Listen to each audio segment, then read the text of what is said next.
네, 좋아요. 예. 예, 수업 시작하겠습니다. 날씨는 엄청 더운데, 잘들 버티고 있습니다. 예.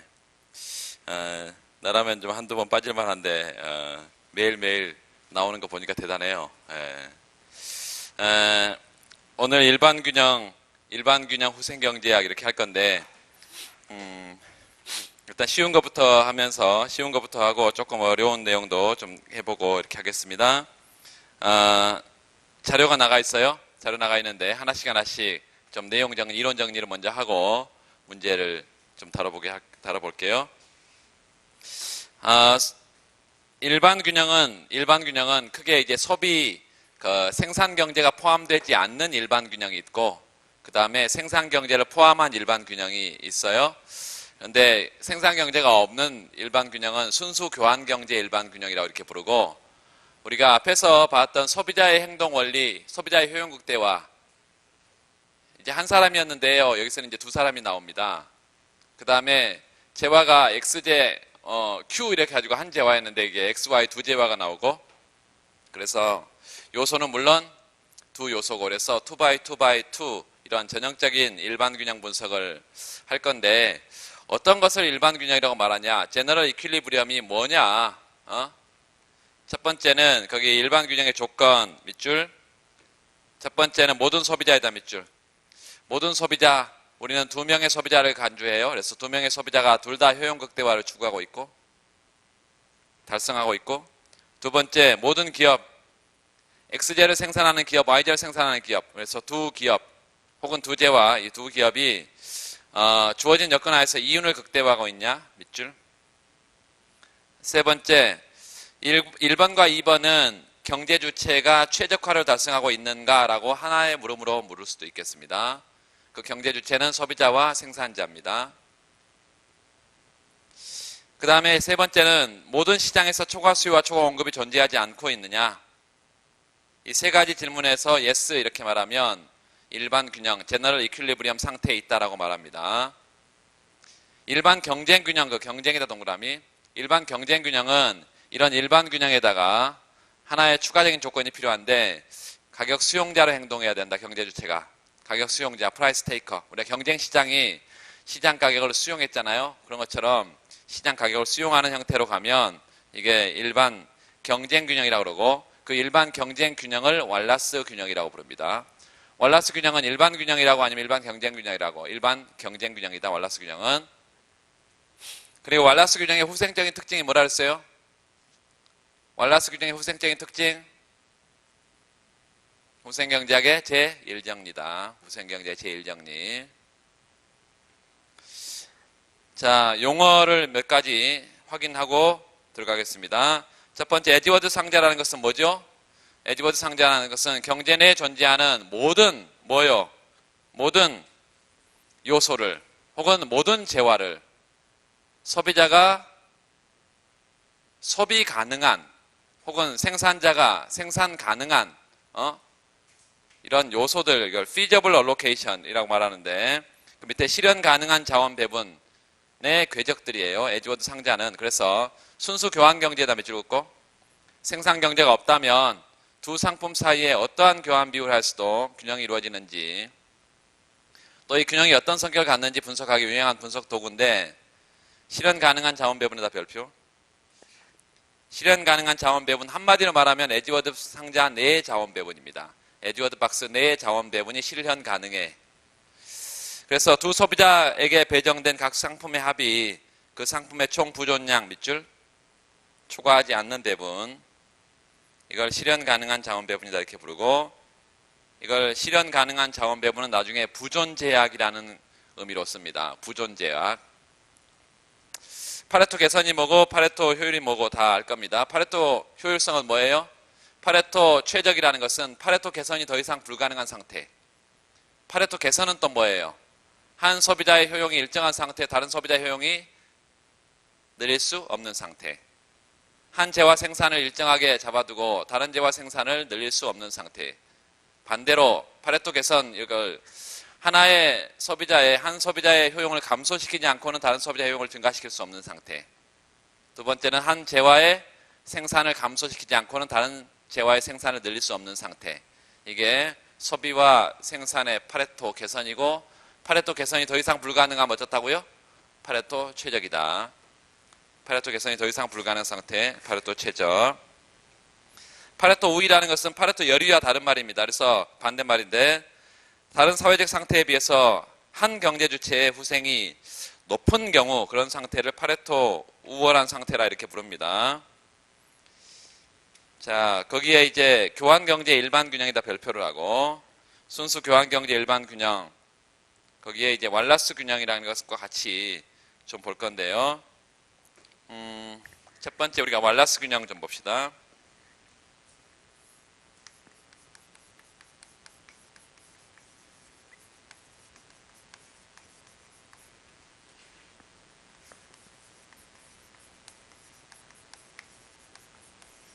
순수 교환경제 일반 균형, 왈라스 균형이다.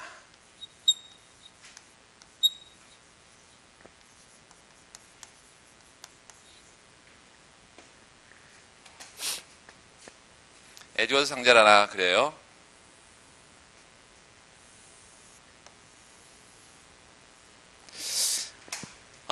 그리고 우리가 어떤 얘기를 좀 해보냐면, 소비자가 두 명의 소비자가 있다. 두 명의 소비자 A와 B가 있고, 두 재화가 있는데요. 두 재화가 X재와 Y재 두 재화가 있다. 생산 경제는 없기 때문에 노동자본 이런 거 필요 없습니다. X재, Y재 이건 재화가 이미 생산되어 있어. 그래서 부존량으로 우리가 하게 될 거고요. 자, 여기에 소비자 A의 원점이고요. 소비자 B의 원점이다.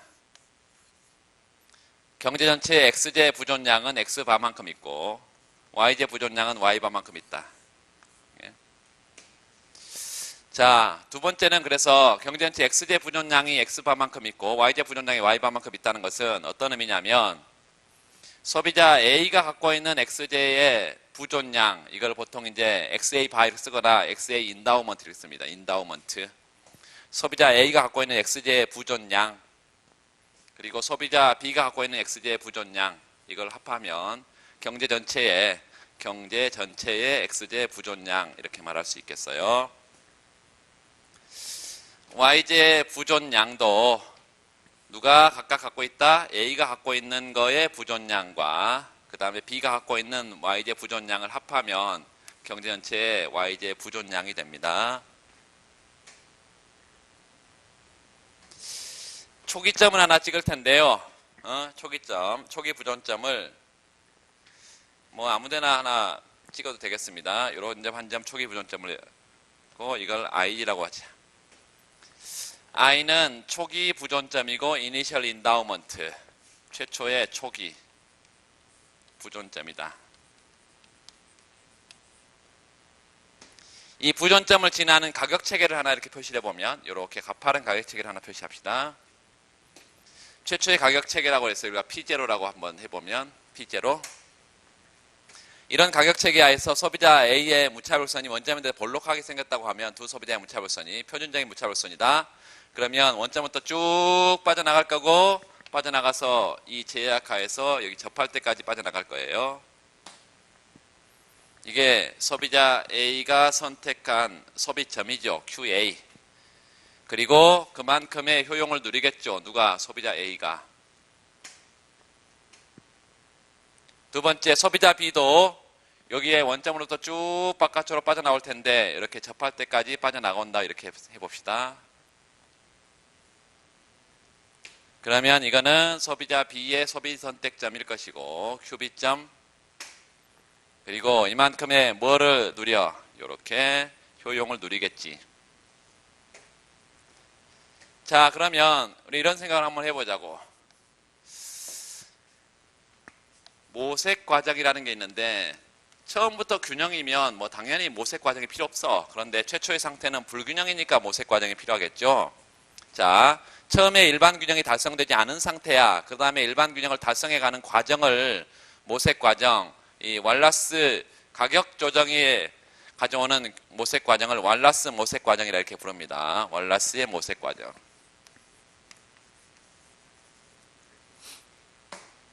월라스의 모색 과정. 가격을 통해서 시장 불균형을 조정하는 과정들을 월라스의 모색 과정 이렇게 부른다. 자, 먼저 P0의 가격 체계에서 소비자 A는 이런 가격 체계의 예산선을 접할도록 바깥으로 밀어내고 있다. 이런 예산 제약하에서 효용 극대화를 달성하고 있다. 소비자 B도 마찬가지예요. 쭉 밀어내서 이런 제약하에서 효용 극대화를 달성하고 있다. 그래서 두 소비자 AB가 최적화를 달성하고 있습니다. 월라스 균형의 첫 번째 조건을 충족시키고 있어. 최적화를 달성하고 있다. 두 번째 조건이 뭐였냐면 경제 초과 수요 초과 공급도 없어야 되는데 좀 보시면 여기 보니까 QA를 선택했다는 것은 무슨 얘기냐면 소비자 A가 YJ는 이만큼 XJ는 이만큼 소비하고자 한다는 얘기죠. 소비자 B가 요 YJ, XJ를 이만큼 각각 소비하려고 한다는 얘기지. 그래서 좀 표시연하게 소비자 A는 요만큼의 XJ를 요만큼의 YJ를 소비하려고 하고 소비자 B는 요만큼의 XJ와 요만큼의 YJ를 각각 소비하려고 한다. 굳이 이렇게 쓰면 여기가 소비자 A가 XJ를 소비하려고 하는 소비량이죠. XA 디맨드고 이건 뭐죠? XB 디맨드죠. 소비자 B의 수요지. 이건 뭐예요? Y 누구의? A의 디맨드고 이건 뭐예요? Y B의 디맨드지. 굳이 뭐 이렇게 표시 일일이 안 해도 되는데 자, 소비자 A, B가 각각 A점과 B점을 QA점과 QB점을 선택했다는 것은 어떤 의미냐면 경제 전체의 총 XJ 부존량은 이만큼인데 소비자 A가 요만큼을 소비하려고 하고 소비자 B는 이만큼을 소비하려고 하니까 총 부존량에 못 미치죠. 수요량이 못 미치잖아. 요만큼 남잖아요. 요만큼. 그래서 XJ에 대해서는 뭐가 발생하고 XJ에 대해서는 초과 공급이 발생하고 왜 초과 공급이라고? 정년치 XJ 부존량은 X반대 소비자 A가 XJ를 수요하는 XJ 수요량과 소비자 B의 XJ 수요량을 우리가 판단해 봤더니 공급량에 못 미치는 거지. 이렇게 못 미쳐. 그렇죠? 하나씩 잘 따라와야 됩니다, 여러분. 이런 쉬운 걸 못 따라오면 나중에 이제 문제를 풀 수가 없어. 이 초과 수요가 발생한다. 왜 수요가 발생해? 요만큼의 수요량, 이만큼의 수요량. 그래서 경제 전체의 공급량을 훨씬 넘어서죠. 그래서 초과 수요가 발생하는데 YJ는 공급량을 넘어선다. 왜? 수요가 훨씬 많기 때문에. 이렇게 말할 수 있겠습니다. 그래서 최적화는 달성하고 있는데 시장에 초과 수요나 초과 공급이 존재해 버리기 때문에 시장은 불균형 상태에 있고요. 지금 일반 균형이 달성되지 않은 상태다. 그러면 이런 초과 수요, 초과 공급은 시장 가격을 변화시킬 건데 어떻게 변화시킬 거냐면 PY분의 PX 이 재화의 상대 가격을 어떻게 변화시킨다? XJ는 초과 공급이니까 가격을 떨어뜨릴 거고요. YJ는 초과 수요니까 가격을 상승시켜서 이렇게 전체로 가격을 떨어뜨리는 이런 방향으로 시장에 모색이 나타날 건데 가격을 이렇게 떨어뜨린다는 것은 어떤 의미냐면 초기 부존점을 중심으로 이 가격 체계가 이렇게 바뀐다는 것을 의미하고 P1의 가격 체계로 언제까지 이 가격이 변한다고? 시장에 불균형이 없는 상태로 갈 때까지 접할 때까지 시장 불균형이 없는 상태에 갈 때까지 그래서 이런 점이 이퀄리브리엄 상태가 되고 이퀄리브리엄 균형 상태가 되고 그 균형 상태에서는 두 소비자의 뭐가 무차별성이 서로 접하고 있죠. 그래서 한 소비자의 효용을 감소시키지 않고는 다른 소비자의 효용을 증가시킬 수 없다. 이게 파레토 효율적인 자원 배분 상태다. 파레토 효율적인 자원 배분 상태.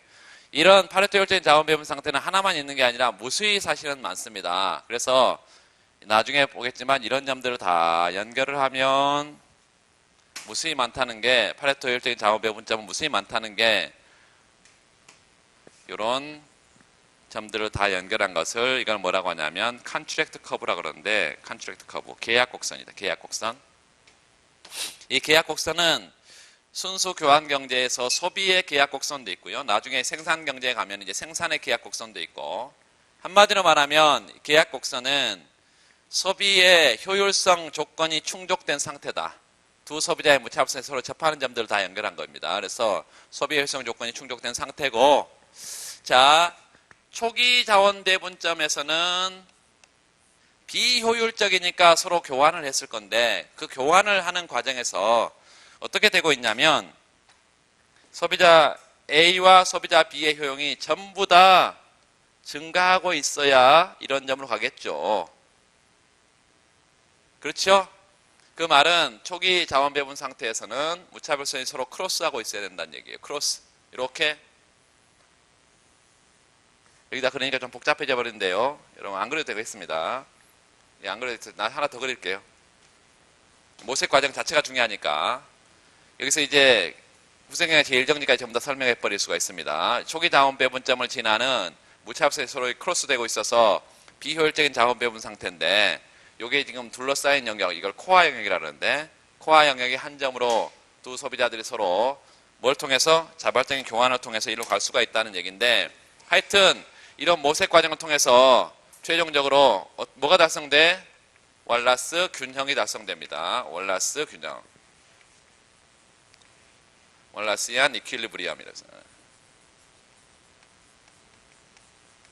월라스 균형이 발생하는데, 월라스 균형이, 이 월라스 균형은 어떤 후생적인 특징이 있다? 월라스 균형은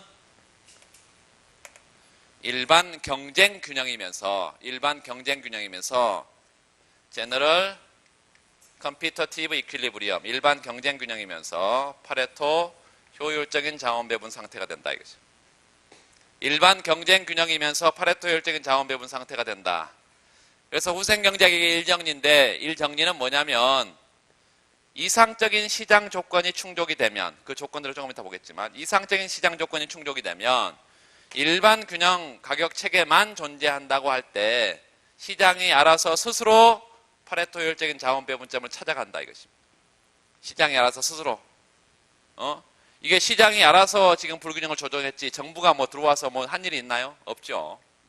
그래서 순수 교환 경제에서는 이 일반 경쟁 균형, 이게 시장만 완벽한 이상적인 조건을 충족하고 있으면, 갖추고 있으면 스스로 알아서 가장 최적의 자원 배분점을 찾아간다는 것입니다. 순수 일반 경제 균형이고, 하나만 더 해보면, 이 파레토 효율적인 자원 배분이라는 건 결국은 두 소비자의 무차별성이 맞아떨어진 상태이기 때문에, 요거 조건은 뭐예요? 두 소비자의 무차별성 MRS XY A, MRS XY B. 물론 하첨자는 XY입니다. 두 소비자의 무차별성이 서로 접하는, 이게 파레토 효율적인 자원 배분의 조건입니다. 물론 이것만 있는 게 아니라 부존 자원의 제약을 충족시켜야 돼. 다시 말하면 feasible allocation이어야 된다는 것인데, 요거 일반 균형이라는 건 뭐예요? 경제 전체에 초과 수요가 전혀 없는 거죠. 초과 수요가 없는 거야. 모든 i번째 시장에 대해서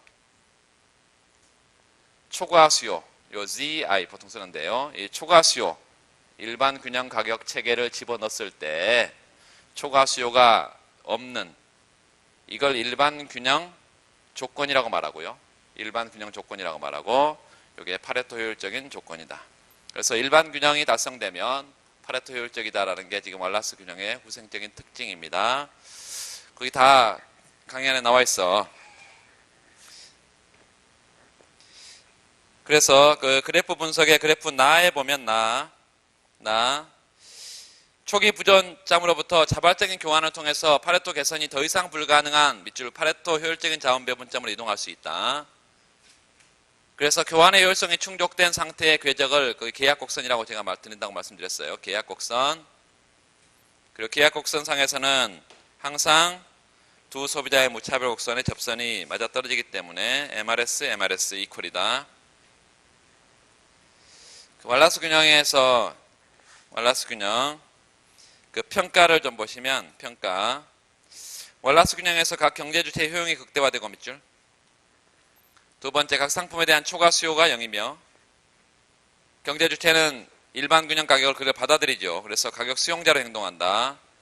따라서 이를 일반 경쟁 균형이라고 보고, 일반 경쟁 균형, 이 월라스 균형은 계약 곡선상에 존재하기 때문에 파레토 효율적인 자원 배분을 달성하고 있다 이렇게 말하고 있고, 거기다 후생 경제학의 제1정리라고 좀 써놓고,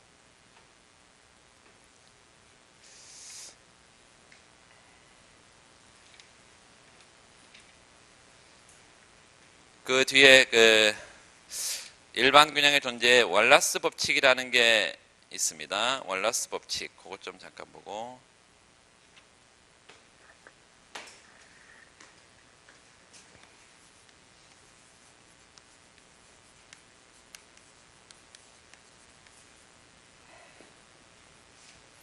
월라스 법칙이라는 건 뭐냐면 경제 전체 총 초과 수요 가치의 합은 제로다. 시그마 P I EDI. ED는 초과 수요고요. 보통 Z라고 쓰기도 하고, 초과 수요 곱하기 프라이스. 그래서 초과 수요 가치를 합한 거다. 경제 전체의 총 초과 수요 가치를 합한 것이다. N개 시장이 있다면 N개 시장의 초과 수요 가치를 전부 다 합하면 제로다. 이게 그냥 제로인 게 아니라 항상 제로다. 항등식이다. 경제 전체의 총 초과 수요 가치 합이 제로다라는 게 월라스 법칙입니다. 이 월라스 법칙은 어떻게 증명을 하냐면, 자, 우리가 두 소비자가 있고요. A, B 두 소비자가 있고, 재화는 X, Y 두 재화가 있고, 앞에 거 그대로요. X제의 부존량은 소비자 A, B가 갖고 있고, Y제의 부존량도 소비자 A, B가 갖고 있고, 소비자 A, B는 각각 뭘 갖고 있다? X제는 Y제는 각각 요만큼의 인다우먼트를 누가 갖고 있고요? 소비자 A가 갖고 있고, 소비자 A의 인다우먼트, 소비자 B는요 각각 X, B의 인다우먼트, 그리고 Y, B의 인다우먼트, 이렇게 해서 요 기호에 좀 여러분 익숙해지세요. 인다우먼트라는 것은 부존량이라 했어요. 소비자 A가 갖고 있는 X, Y제 부존량, 소비자 B가 갖고 있는 X, Y제 부존량, 그리고 경제 전체는 요 X제와 Y제 부존량은 X바, Y바 뭐 이런 식이다 이 말이에요. 이런 전제를 우리가 뒀을 때 두 소비자가 있고, 두 소비자는 각각 X제와 Y제를 각각 이만큼 갖고 있고, 이랬을 때 예산제약식이라는 것을 우리가 한번 써보자. 예산제약식, 예산선을 한번 써보자고. 예산제약, 소비자 A의 예산제약은 어떻게 쓸 수 있냐면, PX, X제의 시장 가격으로 소비자 A가 X제를 얼마나 소비하고자 하냐, 이게 X제의 지출액이죠. PXX 우리가 계속 봤어 이거. PYY, Y제의 지출액이야. 이게 앞에서는 현금 소득이 주어져 있으면 M 이렇게 썼었는데, 이건 현금 소득으로 주어져 있지 않고 이제 부존 소득으로 주어져 있다. 부존 소득. 부존 소득으로 주어져 있다.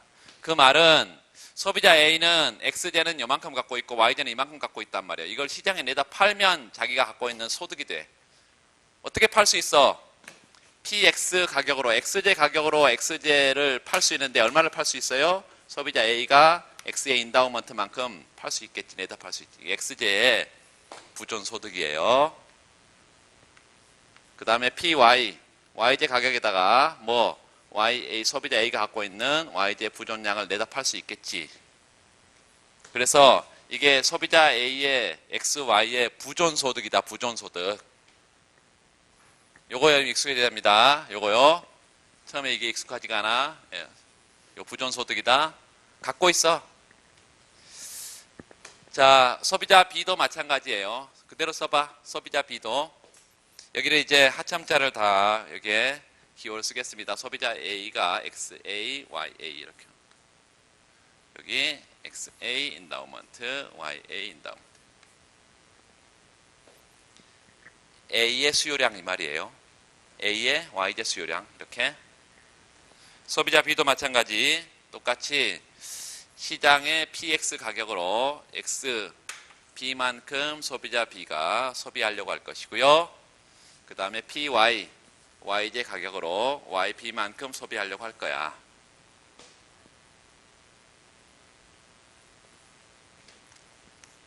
부존소득은요, PX, XB 인다우먼트가 되겠죠.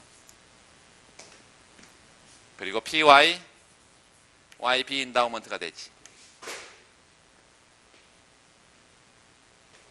이게 소비자 A, B의 예산식이고 이 제약식을 각각 1식, 2식 1식과 2식을 위아래로 이렇게 더해버리겠습니다. 좌변은 좌변끼리, 우변은 우변끼리 위아래 더하면 PX XA 플러스 XB고요. PY YA 플러스 YB가 되겠죠. 오른쪽은 똑같이 PX로 묶으면 PX 여기가 XA 인다우먼트 플러스 XB 인다우먼트가 되고 마지막 요거요 PY로 묶으면 YA 인다우먼트 플러스 YB 인다우먼트가 되고 자 이거는 뭐냐면 이제 요 소비자 A와 B가 X제를 얼마만큼 수요하려고 하냐 그래서 디맨드라고 쓰겠습니다. 디맨드 요 디맨드 요렇게 디맨드 요 그리고 경제 전체의 총 X제 요 수요는 이만큼이죠. 그래서 PX 요 X 소비자 A, B가 각각 요 XA 디맨드만큼 XB 디맨드만큼 수요하니까 X제 총 경제의 디맨드죠. X 디맨드. 그렇죠? 그 다음에 PY, YJ 가격으로 YJ도 소비자 A, B의 디맨드를 합하면 총 수요가 되고 이것도 어떻게 쓸 수 있어요? 경제전체 총 X제의 부존량이지. 그래서 PX 여기가 X바 이렇게 부존량 이렇게 쓸 수 있고 부존량 이렇게 쓰기로 하셨잖아요. 이렇게 쓰기로 했잖아요. 이렇게 X바 Y바 그 다음에 PY YJ 가격으로 얼마만큼 내답할 수 있어? 요만큼 내답할 수 있겠지. 되시죠? 자 그리고 또 이제 우변에 있는 걸 전부 다 좌변으로 다 보내버려. 그러면 요 PX가 공통이니까 또 PX로 묶을 수 있겠죠? PX로 묶고 X 디맨드 요거 넘어가면 마이너스 X바 이렇게 되죠? 플러스 PY 여기가 Y 디맨드에서 뭘 빼? Y바를 빼 이렇게 그리고 이퀄 0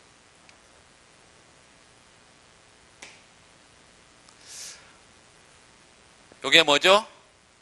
X제 경제전체 공급량, 부존량을 넘어서는 X제 수요, X제 추가 수요라는 것입니다. PX, EDX, X제 추가 수요. 그리고 PY, 여기 PY, 여기가 EDY 이렇게 되겠죠. YJ 추가 수요, 이퀄 제로. 자, 경제에는 XY 두 제화가 있고 이게 초과 수요의 가치죠. X제의 초과 수요 가치하고 Y제의 초과 수요 가치를 합했더니 0이 된다. 이게 뭐라고요? 경제전체 총 초과 수요 가치 합이 0이라는 것이죠. 시그마 P I E D I 요 이퀄 제로다. 그런데 모든 소비자가 이런 예산 제약 하에서 행동을 할 거기 때문에 이거는 항상 성립하는 항등식이다. 이거. 항상 성립하는 항등식이다. 경제전체의 총 초과 수요 가치 합은 항상 제로다. 모든 소비자가 뭘 가정했을 때? 모든 소비자가 예산선상에서 소비를 한다는 전제를 깔았을 때, 모든 소비자가 어떤 공리를 충족한다고 할 때? 단조성의 공리를 충족한다고 할 때, 예산 집합 내에서 소비하지 않고 예산선상에 소비하는 것을 소비자의 공리 중에 뭐라 했어요? 단조성, the more the better, 단조성이라 했습니다. 자신의 소득을 전부 다 소비해야 된다. 이거 저축 없어요. 이런 소비자의 경우는 이 경제 전체의 초과 수요 가치 합은 항상 제로다. 이게 왈라스 법칙이고, 이 왈라스 법칙을 이렇게 도출하는 이유는 왈라스 법칙의 파생 원칙을 우리가 많이 사용한단 말이죠. 왈라스 법칙의 파생 원칙이라는 것은 뭐냐 그러면,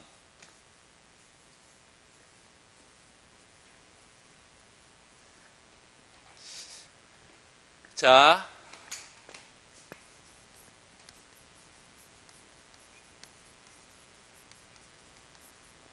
왈라스 법칙의 파생 원칙은 뭐냐면, 우리말로 보통은 이제 경제 전체에 n개의 시장이 있다고 할 때, n개 시장이 있다고 할 때 n-1개 시장이 균형이면 나머지 n번째 시장도 n번째, 마지막 n번째 시장도 당연히 균형을 달성한다는 게 왈라스 법칙의 파생 원칙이다.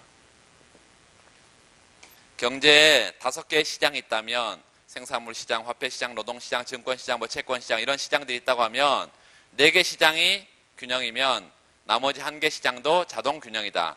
그래서 우리가 생산물 시장의 균형을 찾는다는 것은 다른 시장은 이미 균형이 달성되어 있다라는 전제하에서 구하는 거예요. 그래서 이게 P1, ED1, 뭐 이렇게 그냥 G1 이렇게 합시다. 초과 수요는 Z라고 쓰기도 하니까 P1, Z1 플러스 P2, Z2 Pn-1 Z의 n-1 플러스 Pn, Zn. 요게 항상 뭐라고? 0이라고요. 항상 뭐야? 0이야.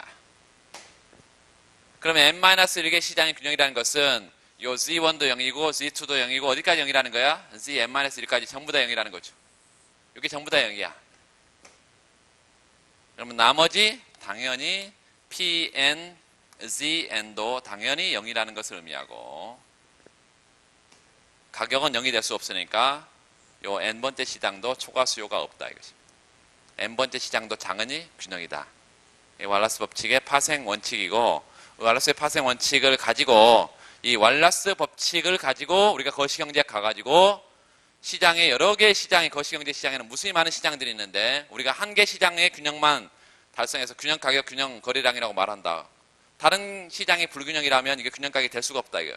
다른 시장에 또 영향을 줘서 이 균형을 또 다른 균형으로 가져갈 거니까, 그래서 다른 시장이 균형 상태에 있다는 전제를 깔아야 되는데 그 전제가 왈라스 법칙이 성립하기 때문이라는 거예요.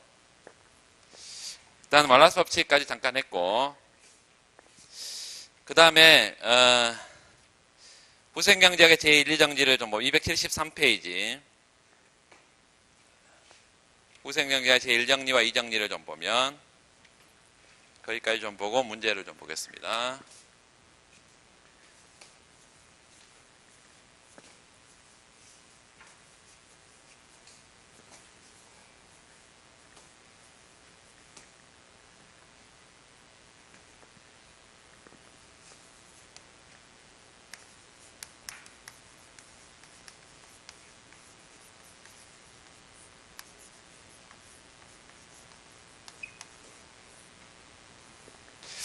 후생경제학 제1정리는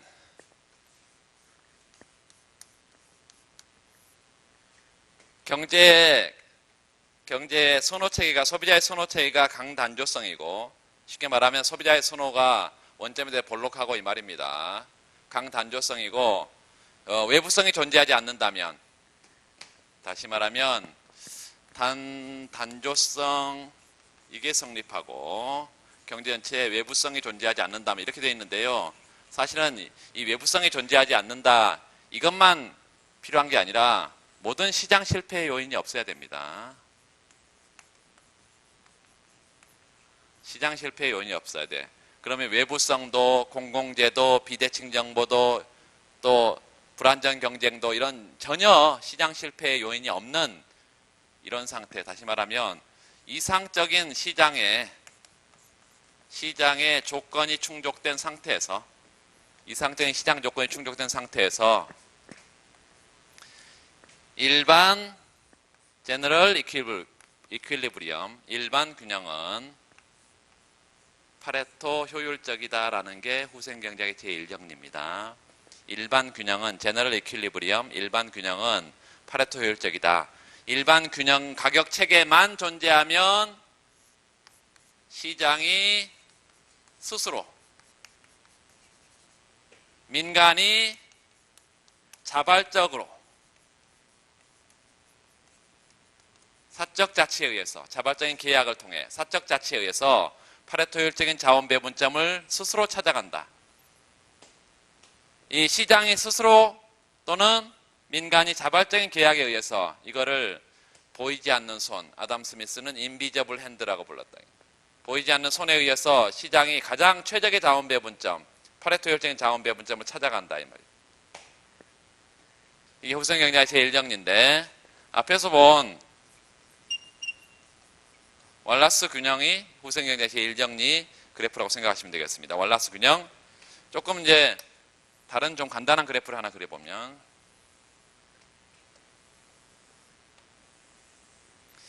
소비자는 두 소비자가 있어요. 소비자 A와 소비자 B 두 소비자가 있고 경제 전체 X제 부존량은 X바만큼 있다 그랬어요. Y제 부존량은 Y바만큼 있고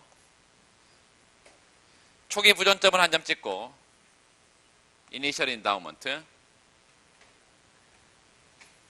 이 초기 부존점을 지나는 가격 체계가 하나 있어. 이걸 일반 균형 가격 체계라고 우리가 부르면, 일반 균형 가격 체계가 있다고 한다면 초기 부존점은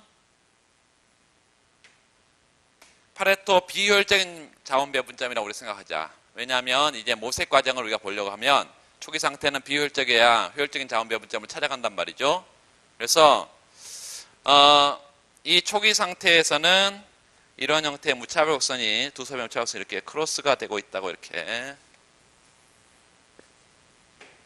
얘는 소비자 A의 효용을 의미하고 얘는 소비자 B의 효용을 의미하는데 어떤 점에서 초기 부존점에서 이니셜 인다우먼트 점에서 이런 상태에 이 무차별선은 둘러싸인 영역 코어 영역이라는 게 만들었어. 일부러 코어 영역을.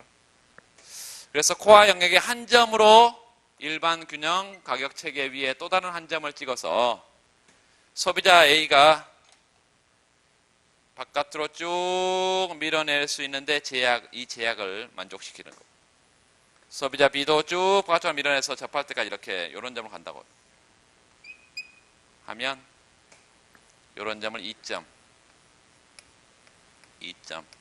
이런 점은 이니셜 인다우먼트, 초기 부존점.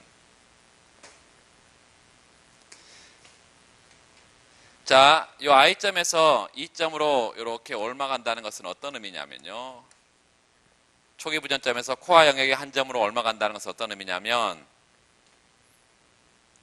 이 파레토 비효율적인 자원 배분점에서 파레토 효율적인 자원 배분점으로 올라가는 것인데 중요한 것은 한 소비자의 효용도 줄이지 않고 두 소비자의 효용이 둘 다 증가하고 있으니까요. 얘도 증가하고 있고 얘도 증가하고 있어서 두 소비자 효용이 둘 다 증가하고 있으니까 파레토 개선이라고 말할 수 있고 파레토 임프루먼트,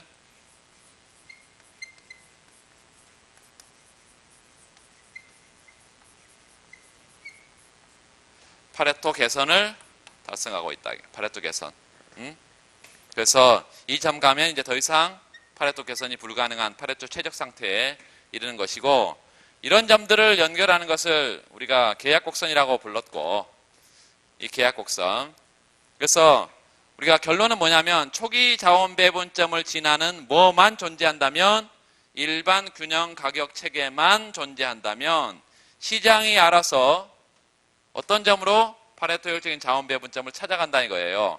어떻게 찾아간 거냐면 이렇게 삼각형 하나 그려보면 소비자 A는 요 델타 X만큼 시장에 내놓고요. 많으니까 많이 갖고 있으니까 소비자 B는 델타 Y만큼 뭐를 YZ를 내놓고 이렇게 해서 두 소비자가 자발적인 거래를 통해서 보다 파레토 효율적인 자원 배분점으로 파레토 비효율적인 점에서 효율적인 자원 배분점으로 찾아갔다 이것입니다. 그래서 시장만 완벽한 이상적인 조건의 시장만 갖춰져 있다면 시장이 알아서 스스로 자원 배분의 문제를 다 해결한다 이거죠. 시사점은 아까 말씀드린 대로 아담 스미스의 인비저블 핸드다 이렇게 얘기했고, 이게 월라스의 모색 과정의 결과 나타나는 월라스 균형이고, 일반 경쟁 균형, 당연히 일반 경쟁 균형은 일반 균형이죠. 일반 균형이라고 해서 다 일반 경쟁 균형은 아니지만 일반 경쟁 균형이 하나 더 조건을 더 충족한 상태에서 균형이기 때문에 당연히 일반 균형이죠. 그래서 일반 균형은 파레토 효율적이다, 이런 후생의 제1정리가 성립한다는 것이고, 가장 큰 한계는 뭘까요? 이 모의 가장 큰 한계는 현실은 이런 이상적인 시장 조건 존재하지 않는다 이거예요. 이상적인 시장이 현실에 존재하지 않는다. 시장 실패가 상존한다 이것이. 따라서 이 전제가 깨져버리기 때문에 후생경제의 제1정리는 현실에서 성립되기가 아주 어렵다는 얘기입니다. 두 번째는 아까 말씀드린 대로 이 한 소비자의 효용을 잡아두고 다른 소비자의 효용을 가장 높인, 한 소비자의 효용을 잡아두고 다른 소비자의 효용을 늘린 이런 자원 배분점은 무수히 많다는 것입니다. 무수히 많아. 파레토 계약 곡선상에 무수히 많아. 그래서 이런 자원 배분점이 파레토 효율적인 자원 배분이라고 말할 수 있겠지만 가장 바람직한 자원 배분이라는 보장이 없다. 그래서 무수히 많은 계약 곡선상의 파레토 효율적인 자원 배분, 서로 우열을 판단하기가 어렵다. 이게 두 번째 한계다. 후생경제의 제2정리는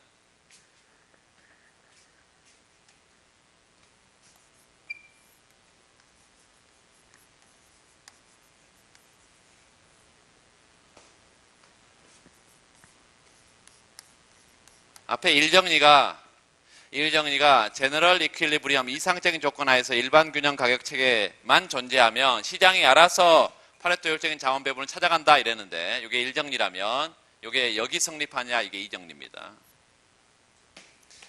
파레토 효율적인 자원 배분점을 지나는 일반 균형 가격 체계를 항상 찾을 수 있겠냐. 2정리 뭐라고요? 계약 곡선상의 파레토 효율적인 자원 배분점을 지나는 일반 균형 가격 체계를 항상 찾을 수 있을 건가? 특정한 조건 하에서 그랬다. 특정한 조건 하에서는 예스다 이거예요. 이게 이제 구체적으로 예시를 좀 보면서 이 정리의 의미를, 이 정리에는 굉장히 논쟁이 많습니다. 이 정리는 논쟁이 많아. 그래서 예시를 좀 보면, 왜 예시라고 표현을 했냐면 이 정리의 그래프가 아니라는 주장이 있기 때문에 그래요. 이게 뭐야?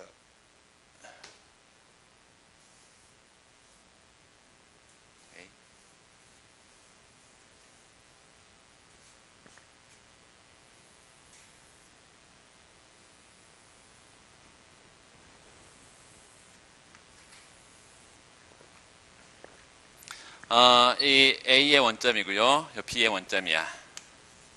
그리고 X제의 총 부존량, Y제의 총 부존량 이렇게. Y제의 총 부존량. 계약 곡선이 이렇게 하나 있다 합시다. 계약 곡선이 있어. 소비의 계약 곡선이 하나 있고. 자, 처음에 초기 부존점을 좀 치우쳐서 이런 점이 하나, 여기 치우쳤어. 이런 점을 예컨대 이니셜 인다우먼트 I점이다. 그리고 여기를 지나는 일반 균형 가격 체계가 이렇게 있다 합시다. 일반 균형 가격 체계가 있다. P스타. 그럼 1정리는 뭐라고 주장하겠어요? 초기 부존 자원 배분점을 지나는 일반 균형 가격 체계가 있으니까 시장이 알아서 어디로 간다고요? 여기로 간다. 시장이 알아서 이런 자원 배분점을 찾아갈 것이다. 이런 점을 M점이라 했죠. M점. 이런 점을 M점이라 하자. 그럼 M점에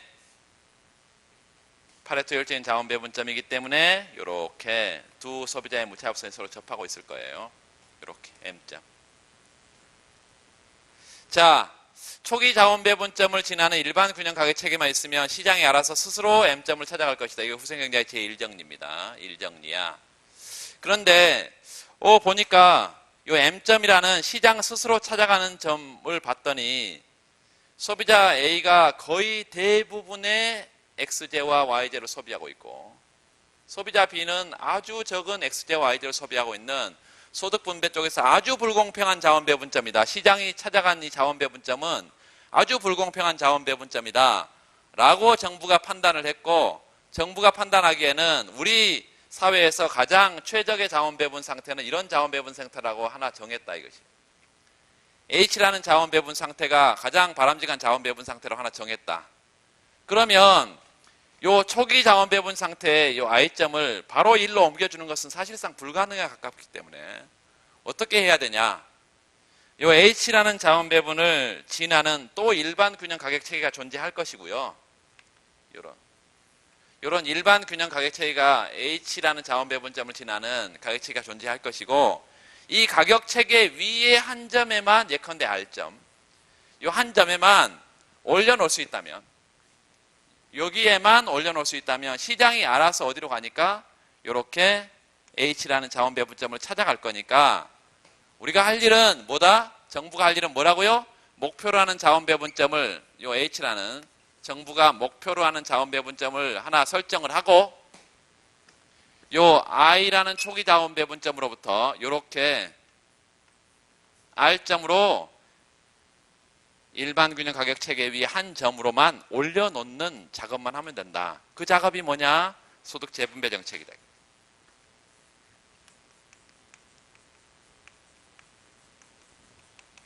정부가 소득 재분배 정책을 통해서 I점을 R점으로 옮겨주자 이런 주장이에요. 그게 가능하다는 것입니다. 제2정리는 소득 재분배 정책의 이론적인 가능성이에요. 그럼 뭘 통해서 그렇게 하냐? 소비자 A가 전부 다 갖고 있는데 XJ와 YJ를 다 갖고 있는데 소비자 A에게는 조세를 붙인다. 이걸 정액조세, 정액보조금. 정액조세와 정액보조금이라는 이런 정책 수단을 통해서 이걸 럼썸 텍스, 럼썸 서브시디라는데요. 정액조세, 럼썸 텍스 서브시디라는 것은 이론상으로 가격 체계의 왜곡을 가져오지 않는 조세 보조금입니다. 현실에는 존재하지 않습니다.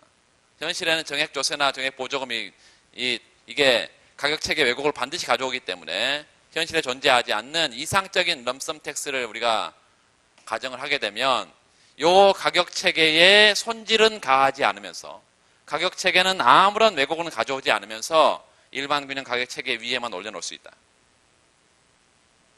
그래서 이런 소득 재분배 정책 요거의 이론적인 가능성, 두 번째는 한계까지 지적한 것인데 어떤 한계를 지적했다고요? 가격 체계 왜곡은 가져오지 않으면서 소득 재분배 정책을 써라. 이런 두 가지의 시사점이 있다라는 게 이 정리입니다. 그런데 이 정리는 이런 예시에서 어떤 것을 우리가 알 수 있냐면 굉장히 많은 한계나 문제점이 있다는 것을 발견할 수가 있습니다. 첫 번째는 뭐냐면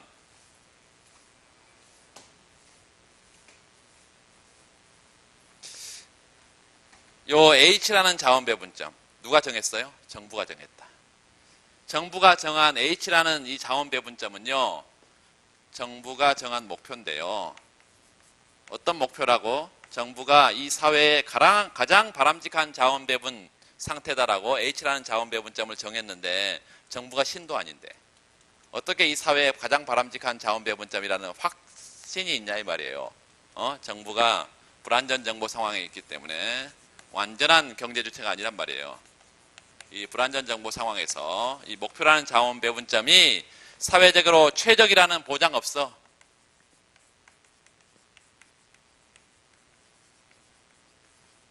사회적으로 최적이라는 보장이 없어요.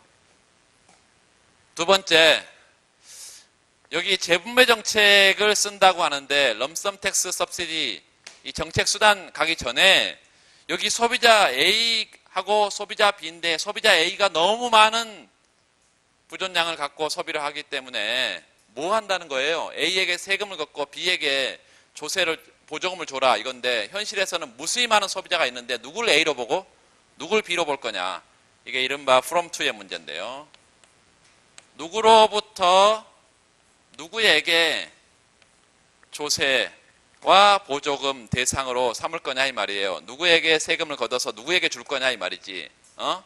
from to의 문제. 또 현실에는 X제와 Y제 이 두 제와라고 지금 여기 우리가 가정을 하고 있지만 현실에는 무수히 많은 제와가 있단 말이죠. 무수히 많은 제와. 그래서 X제를 어떤 제와로 보고 Y제를 어떤 제와로 볼 건지 확정하기가 사실상 불가능에 가깝다. 세 번째, 요 정액조세 보조금 이론상으로는 가격체계에 왜곡을 가져오지 않는다고 말하는데 현실은 이런 가격체계 왜곡을 가져오지 않는 조세 보조금은 존재하지 않는다 이 말입니다. 반드시 가격체계 왜곡을 가져온다. 이런 한계들이 있는데요. 이런 한계들 말고도 이 이론 자체가 이정리의 이론 자체가 이 소득 분배 불공평한 자원 배분점을 공평한 자원 배분점으로 바꿔주자라는 이런 소득 재분배 정책의 이론적인 가능성과 한계를 지적한다는 이중훈 선생님의 주장에 이게 비판을 가하는 선생님이 계신데요. 이게 이만호 선생님입니다. 공공경제학을 가르치는 이만호 선생님 고대 교수님은 이거는 소득 재분배 정책의 문제가 전혀 아니다. 자원 배분의 효율성 측면이다. 이렇게 해서 요 3번이 아니고 여기 요 한계 중에 하나인데요. 이렇게 하겠습니다. 또 하나는 자원 배분의 효율성 문제지.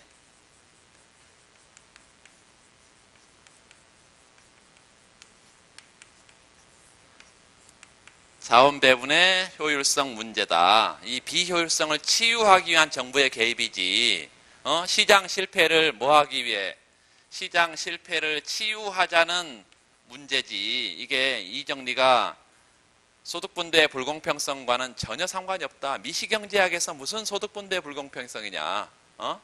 미시경제학은 자원배분 효율성에 관한 학문입니다. 그래서 이 시장 실패를 치유하기 위한 정부의 개입이지 분배 공평성과는 전혀 상관이 없다. 이런 주장이 있어요.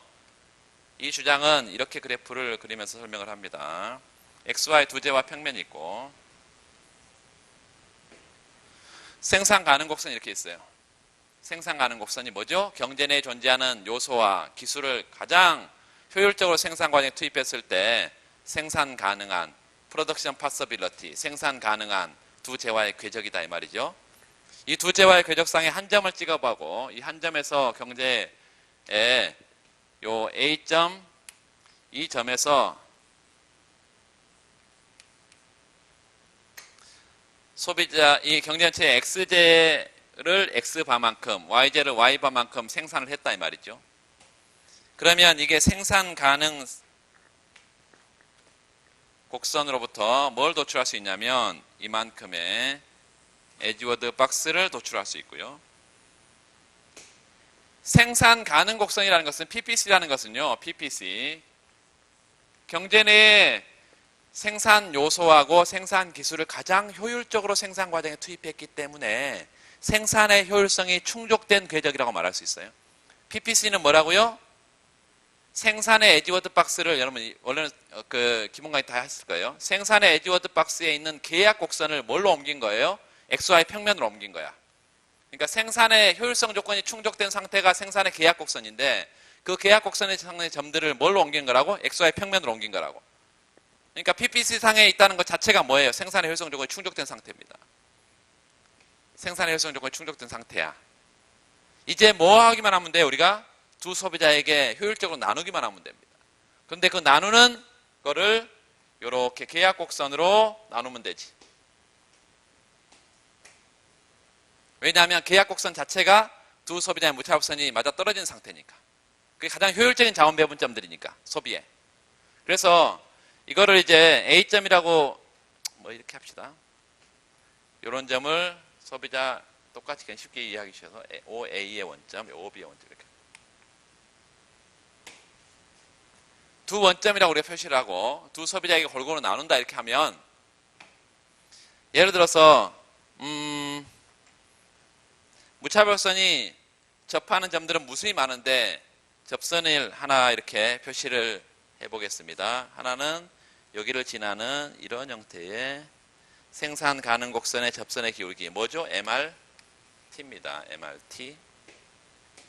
그리고 요거는 가파르게 이렇게 한번 표시를 해볼까요? 요게 MRS 소비자 A, MRS 소비자 B. 그래서 소비자 A와 소비자 B의 MRS가 맞아 떨어진 상태라고 해봅시다. 여기서 뭐예요? 접하겠죠.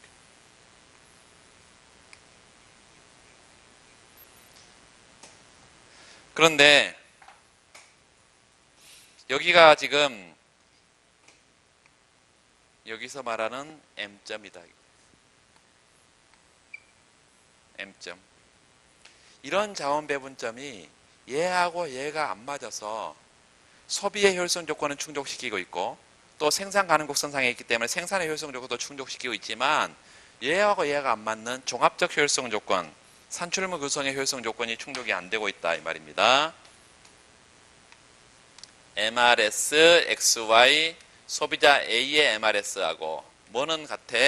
소비자 B의 MRS하고도 같아. 요 XY.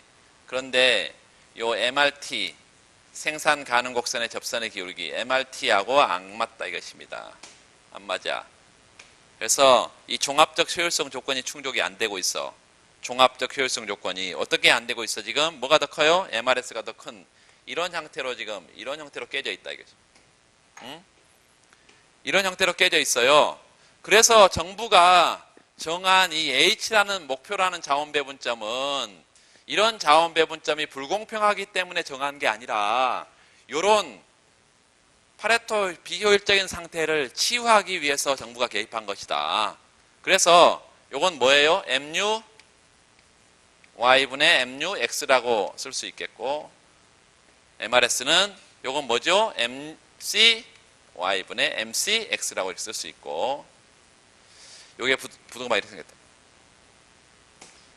이걸 어떻게 해석이 되나요? 항상 Y제로 평가한 X제 한 단위 추가 소비에 따른 효용 증가분 X제 한 단위 추가 소비에 따른 효용 증가분 이거 뭐예요? Y제로 평가한 X제 한 단위 추가 생산에 따른 비용 증가분 그러면 X제를 더 생산해야 할 건지 말 건지 선택을 할 때 X제 한 단위 소비해야 할 때 효용 증가분이 비용 증가분보다 더 크기 때문에 X제는 더 만들어서 사회에 내놔야 사회 전체 후생이 증가하겠죠. 따라서 X제 생산은 늘리고요. Y제 생산은 줄이는 이런 생산의 변화를 가져와야 사회 전체적인 후생의 증가를 가져올 수 있습니다. 그러니까 지금은 사회 후생의 증가를 가져올 수 있기 때문에 지금은 사회 후생이 극대화된 상태가 아니야. 사회 후생이 언제 극대화돼? 이 효율성 조건이 완전히 치유된 상태가 사회 후생이 가장 높지.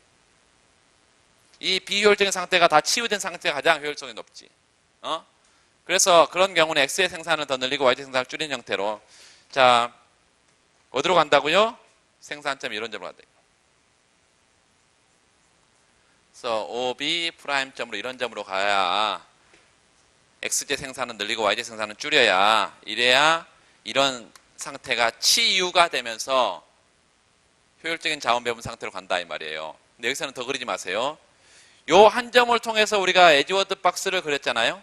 그러면 여기를 지나는 또 에즈워드 박스가 또 그려집니다. 그러면서 계약 곡선도 또 달라져. 그래서 굳이 그려보면 이렇게 에즈워드 박스가 이렇게 그려지면서 이렇게 계약 곡선이 또 달라질 거란 말이죠. 그런 점에서 보면 뭐와 뭐가 얘와 얘가 맞아떨어지는 상태가 정부가 정한 H라는 자원 배분 상태란 말이에요. 그러니까 시장 실패를 치유하기 위한 정부의 개입이지 소득분배 불공평성을 치유하기 위한 정부 개입이 아니다라는 게 이 주장의 가장 핵심적인 요지입니다.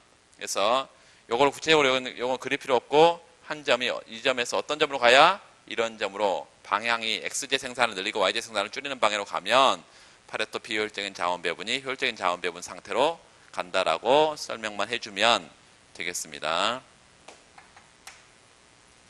물론 굳이 그리자면 여기하고 여기는 기울기가 똑같으면 되겠습니다. 기울기가 똑같아.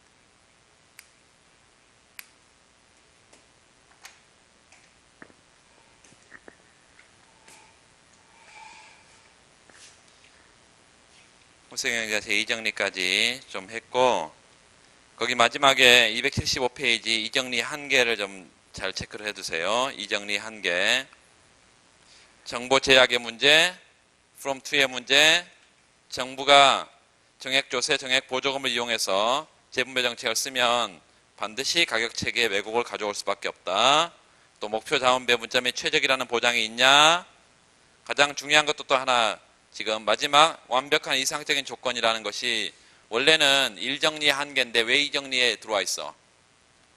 아무리 여기 올려놓으면 뭐예요? 얘가 일로 못 가면. 아무리 여기 올려놓으면 뭐해? 얘 시장이 알아서 스스로 이로 간다는 일정리가 성립해야 이정리가 성립하는 거죠. 그래서 일정리가 성립하지 않는 이상적인 완벽한 시장 조건, 이게 충족되지 않는 게 현실이다 이 말이에요. 그럼 일정리가 성립하지 않을 거니까 이정리도 당연히 성립하지 않죠. 자, 그렇게 했고 잠깐 쉬고 실전 200제 문제를 좀 보겠습니다.